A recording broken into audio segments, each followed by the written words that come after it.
The most at-risk industries like financial, tech, and government agencies use web isolation to keep their networks and users secure. The Silo Web Isolation platform by Authenticate allows users to experience the web in full isolation, eliminating the chance of a web-borne cyber attack. You can interact with malicious files and websites without worry, even if you're working remotely. Authenticate enables anyone, anywhere, on any device to experience the web without risk. See how it works at securityweekly.com/authenticate. As a security leader, CyberArray for Teams was built to make your job easier. Are you struggling to measure your team's skills proficiency, provide critical or relevant role-based training, or translate training investments into meaningful business outcomes? CyberArray for Teams is the industry's #1 NIST-aligned DoD 8140 and 8570 compliance certification and skills training platform. 96% of the Fortune 500 have employees training on CyberArray. CyberArray for Teams. Skills development solved. Visit cyberarray.it/solved to solve your training problems. Deepwatch provides innovative managed security services that empower organizations to be more resilient against today's evolving cyber threats. Deepwatch offers game-changing capabilities in managed detection and response, managed endpoint detection and response, and vulnerability management, all delivered through a unique squad model, a dedicated group of security experts that works directly with each client. From managed security operations to threat hunting to continuous measurement of security readiness, Deepwatch is advancing the service of managed security. Measure your SecOps maturity for free by visiting securityweekly.com/Deepwatch. Welcome back to Business Security Weekly. I am your host, Matt Alderman, joined by Paul Asadorian and Jason Albuquerque. Join Amit Barakat, co-founder and CEO of Perimeter 81, and our very own Paul Asadorian for a technical deep dive into the problems inherent in legacy VPN technology. Together, they will explore solutions for the modern workforce and how momentum toward perimeterless architecture is helping redefine the future of cybersecurity. Register now by visiting securityweekly.com/perimeter81. Also, Security Weekly, in partnership with Cyber Risk Alliance, is excited to present Security Weekly Unlocked on December 10th, 2020. This one-day virtual event wraps up with the 15th anniversary edition of Paul's Security Weekly live on YouTube. Visit securityweekly.com/unlock to view the updated agenda and register for free. Almost 300 registrants, Paul, for Unlocked, and we're just getting started with our promotions. Yay. It's going to be a fun event. Absolutely. A fun event.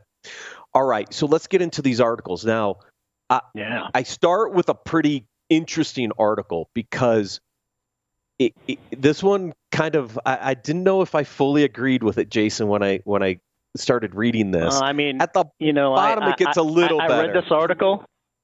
I read this article and it set me on fire. I'm going to be 100% honest with you. So if we could ever have this author come in and debate with us, I would love to do that. At the end of the day, the article went through and it put being authentic against being fake, I guess you could say, and kind of mashed it together when there's so many different variables in leadership and authenticity and vulnerability that you can't, it's not as black and white as this author makes it. And that's kind of the point that killed me here, right? I mean, but in a sense, etiquette, I want to play devil's advocate. In a sense, it is. I mean, you make the choice whether or not you're going to be authentic at the risk of basically pissing people off, is kind of what the article was stating, or you're going to be fake at the risk where people are just going to think you're fake.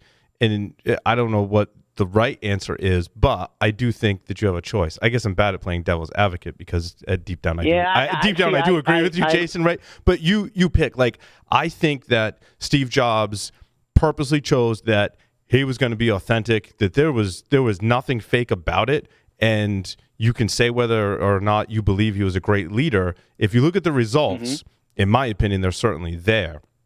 And then you've got leaders that maybe are, I mean, we probably all work for people who you can kind of tell are faking it in certain things, pretending that they care maybe when they really don't, or pretending to, have a certain persona when maybe you know that person on a personal level and you're like, yeah, they're not like that in real life. But as you said, Jason, I do agree. There's so many more factors in there, and I don't think it's as black and white about being authentic or being fake. I think you have to know how to deal with certain situations, even though that maybe isn't how you personally would deal with it. But even when you deal with things in your personal life, I mean, I try and coach my kids about this. I'm like, sometimes you just got to put on a happy face. And that's not about being authentic or fake. That's just about being smart and being a human being with people, right? That's my point, Yeah, right? yeah. What this article did, Paul, is basically say, if you're unwilling to sit back and adhere to social expectations, take into account other people's perspectives, manage the impression that you're putting up in front of people, you're not being authentic. And it's like, are you kidding me? Like, seriously. I mean, as an executive, I always have to know my audience, right? Yes. And there's so many different ways I can articulate something, right, and still be authentic, but have the etiquette to do it the right way. Yeah. No, agreed. Do you know what I mean? Totally. And that's the difference, right? I mean, a level of authenticity doesn't mean that you're just you have no filter, right? I mean, that's not necessarily authentic either, because all you're doing is just opening it up to stir the pot, right? To piss people off when you have zero filter. Part of being a good leader and part of being authentic is to have a level of filter that you can have the right conversation with the right audience in the right way. Yeah. It's about being able, you're right. It's about being able to tune it.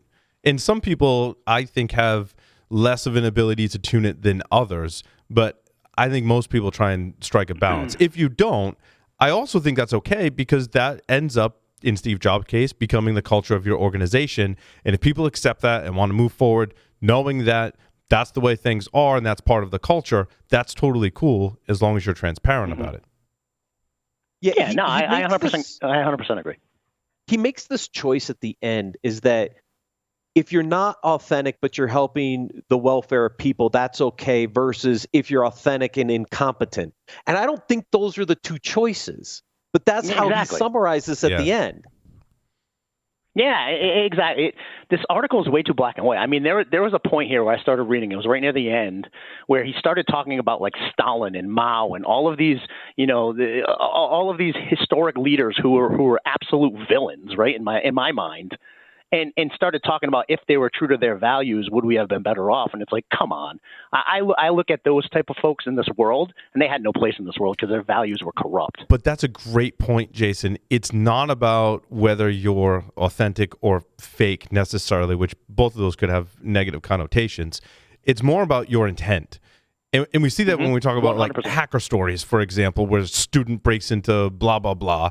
And I'm always of the opinion that the punishment and what happens afterwards really has to dig into the intent of that person. And it's the same thing with a leader. What is their intent? Jobs' intent was to create fantastic, innovative technology. That was his intent. His intent wasn't to hurt people's feelings, or in the case of horrific leaders, kill people in genocides or whatever, right? That's an unfair comparison, in my opinion. Exactly. It was off the wall. And again, I would open it up to debate for this author to come on our show any point in time and really talk through this, because. But you nailed it. It's about intent. I look at this as I would hate for one of my young up and coming leaders to read this and take it at face value and try to institute this. For me, it's a disservice. Agreed. And I'm sorry, it just is. Good job picking this article, Matt. I like it. Yeah, I did. As soon as I saw it and I started reading it, I'm like, oh, I got to bring this on, because I do not agree with this article. And I'm glad you guys did as well. So it's kind of fun. No, and you want to know what? These are the types of things we need to talk about, Matt, because it's information out there for the masses to read, and some may take it at face value.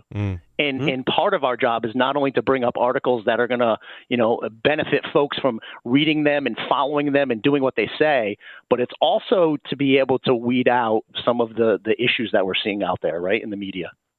Yeah, and I took a little, I took this a little personally, because I think I am an authentic leader. I am who I am. Some people love me. Some people hate me. This is the way I've been. And I'm reading this article and going, wait, you're going to punish me for that? I don't get that. Yeah. I agree. Right. Agreed. So great job picking the article, because again, we have to bubble up these type of things too. It's not just articles that we want people to read and follow and take a look at and bring into their leadership style in life. It's the articles of, hey, if you did read this, you may want to stay away from it. Yeah, exactly right. These next couple articles are kind of related with CISO transition. I thought this was a very interesting pairing of, hey, departing CISO, here's what you can do to make the onboarding of the new person successful. And hey, new CISO, here's the things you should do when you get on board to make sure you're successful when you come on. And so it's an interesting yin and yang set of articles here on the exiting CISO and the entering CISO. Yeah, I mean, one of the things, again, your reputation will always follow you, and especially in security, never mind IT, but especially in security, very, very tight community, right? And at the end of the day, you have to make sure as a good leader that you have a smooth transition, right? We're not talking about all this crazy politics stuff. We're talking about business and leadership and making sure that organizations are successful that you're leaving, right? And really, it's your duty to make sure that next person that's in line, who's going to be taking the reins of the responsibility you had, is set up for success the best you can, right? It's the right thing to do. Yeah, I also think in any job, having a list of things, maybe once you give your notice, and doing this before you give notice, to say, I know there's things that I need to finish off before I leave. Having that list and having it be goals that you can achieve during that maybe short time period, maybe not, depending on your situation, but a CISO role or any other role, you want to make sure that you're like, I'm going to do my best to get these things done. I think these are achievable. Everything else, I'm going to brief someone on, whether that's the person who's going to replace me or person who's going to hire the person who's going to replace me. These are where I left off, and here's the kind of transition meeting. I just think that's good etiquette in your career. Yeah, 100%. 100%. And this isn't just the CISO. I mean, this could be any leadership position, by the way. Yeah, because I remember when Amit came on to Tenable, I did a lot of this. It's like, hey, welcome to Tenable. Let me tell you all the stuff that's going on, right? I mean, it was a good way to get him some of that knowledge so he could take that knowledge and start to really start to act on it. I mean, any leader stepping into an organization has a gap in knowledge, and it helps for other leaders to educate them and update them so they can be successful when they come into the organization. Yeah. Now, I do want to talk about a new CISO, because I want to pick your brains and ask a very pointed and specific question on that. And this is where I believe your job should start as a CISO, and that is meeting with the business leaders and discussing their risk tolerance. And my question is, what is your advice for having that conversation? I think it's very, very applicable to, Matt, your story number 4, your first 90 days. Probably one of the first, I guess this is a two-part question. Is it the first conversation you should be having? And number 2, how do you have that conversation and extract the risk tolerance from the business leaders? Yeah, I mean, for me, I don't think it's the first conversation, although you can plant seeds in that first conversation. I think what needs to be done first is that listening, learning, and building the relationship side, right? Honestly, it's learning about their business, the processes within their business unit, and how they engage. What's important to them, right? What are they using when they have the seat at the table with the executives as their differentiator? What motivates them? That's a key piece to that, learning their business. And as you start building that relationship, it could take a month or two. It could take a little while. Now you can start planting seeds because you start asking pointed questions about, well, what do you think we should do in this scenario or this situation? And you start teasing it out. I honestly think if I sat down with any of the business unit leaders out of the gate and said, hey, by the way, what's your risk tolerance? They'd go, what do you mean? Yeah, I know. That's what are you talking about? That's what I'm struggling with too, because that's not a great way to lead into it. So like, how do you have that conversation? Let's say you are, for example, 2 months in, how do you have that conversation? It's scenario based, right? Because again, not every executive is used to managing risk. Yeah. You have to know that, right? And it's our job to educate them on, well, this could be a risk. How would you handle a scenario like this? And you only can do that as you're learning their business, what they do on a daily. But I like that. Yeah. So once you spend some time learning the business, run through some threat modeling and scenarios and see how they would handle it, is your answer, Jason. I like 100%. Your answer. I like your answer a lot. Yeah, Matt. Yeah. Because I think what's happening here is you're doing some level of assessment of their posture, which is step 2 in this article. And somewhere in between getting to build the relationship, starting to understand where you are, you start to have these scenarios like, hey, what do you think about spam email, looking at targeted phishing attacks. What's your tolerance for that, right? Because now you know a couple things. One, you've built a relationship, Paul. Mm-hmm. Number two, you're starting to see some gaps in the security posture. Is that the time, Jason, to start to look at some of these risk tolerance scenarios? Because the next step is to build a strategic plan, which you can't do until you understand risk tolerance. Exactly. And I think that in your first 2 months, you should understand what the most business critical assets are as well. Mm-hmm. Right. Because, I mean, you should all be on the same. I mean, you're probably all on the same page on that and what the most business critical assets are. Maybe they haven't thought about it that way in every aspect, right? But you all probably have a pretty good understanding of that. Yeah. And I would say use any story and example that you can. It doesn't necessarily have to be something that happened within your organization. It can be, hey, this customer suffered this type of an attack, right? And this is what was affected. Yeah, that's dangerous. So you don't want to fear monger. You don't want to fear monger, but having examples in real life. Having stories though, because it brings reality to it, right? It really does. And it makes it real for folks, right? And having stories. It could be something you saw on the news.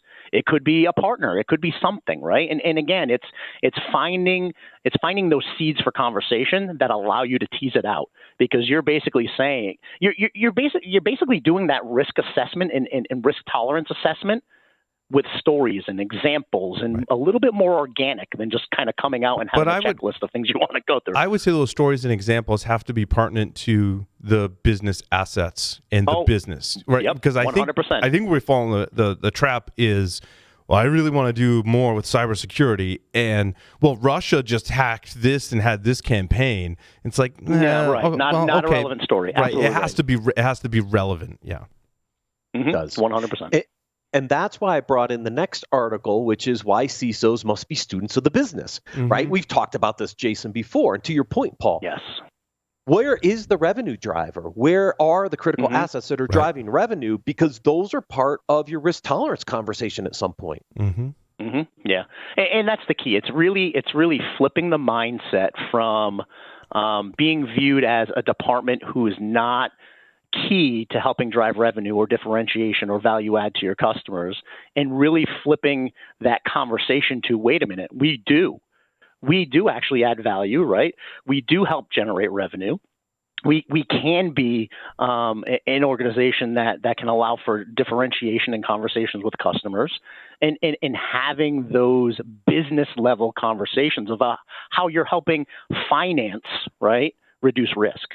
How you're helping the HR team reduce risk by hiring the right people. Think about those type of things, right? We can be there to help those kind of scenarios, and show that we can be revenue generators, or at least understand the processes that generate revenue and how we can reduce risk or bring efficiencies to it. Yeah, exactly right. Yeah, this is a great little article. It's not a long read, actually. This one was pretty short compared to the other ones. Yeah. This next article on communication I thought this was a good article, and here's why. This is actually kind of how we're working today with Cyber Risk Alliance. If I think about it, if things are in bursts, right?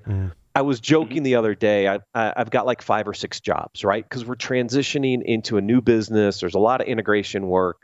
We still have our day jobs, right? And now we've got all these new kind of integration jobs.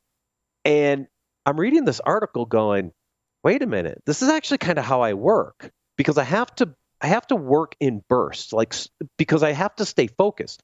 Mondays are about 2 podcasts. That's it. That's all I have time for on Mondays. It's Application Security Weekly, Business Security Weekly, make sure these shows are prepped, ready to go. That's my Monday. But then Tuesday, my brain shifts, right? That's to another after set of tasks. The regular meeting about software as well. Right. Oh, yes. That's always fun. Throw that on your plate. 7:30 in the morning. Yeah. But then on Wednesday, we have these very efficient meetings around certain activities, right? We've got the labs discussion, then we talk about Unlock. But these meetings are very distinct, focused topics where it's like, look, on Wednesdays, we get a lot of stuff done with labs, because it's like, okay, I got to prepare for that meeting. Everything's ready to go. We make a lot of decisions and go. Same thing with Unlock, the event. Right? It is these little bursts. And this article kind of reinforces that burstiness in this remote setting. It's actually working well for us. Yeah. Yeah. I mean, I can say that, from an IT perspective and a security team perspective, quite a while back, we started following more of like that Scrum mentality, right? And I think that's kind of it, where, the teams will get on the phone for 20 minutes, a half an hour, and just kind of bang out the things that they need to get done strategically together, right? And then kind of go off in their pods and get stuff done, but then revisit it when they need to have that focused, collaboration with the rest of the team. But we're not killing ourselves with just meeting after meeting after meeting after meeting. They're very targeted. They're very focused. They have outcomes that need to come out of it and homework, right, that you come back to the next time you guys meet. This is another tunable thing that I've done over the years. Do you have one big long meeting or once a week, or do you have a 10-minute meeting every day? I tend to find that the answer is somewhere in between. And that's kind of where we've ended up with, is either a shorter meeting once a week or a short meeting twice a week, or 3 times a week maybe. But then I find if it's every day, there's just not enough to talk about, and it gets to be too much. So I've kind of tuned the Scrum somewhere in between, where, for example, our software Scrum is twice a week for half an hour. And that seems to be time-wise and cadence-wise working really well. However, that's going to be different depending on what the topic of the meeting is, the team, and what's happening at the time. And you have to make your team aware and yourself aware that you might need to change that. Yeah. Oh, there's a lot of factors, right? And many times the teams will check themselves for what they want that frequency to be, right? Because at the end of the day, we want to make sure that we have enough window for them to get the homework done, but we also want to make sure that they're getting on the phone and staying accountable to each other. So it's finding that happy medium. And sometimes the teams will decide maybe we should meet every other day for the first couple of weeks. Yeah.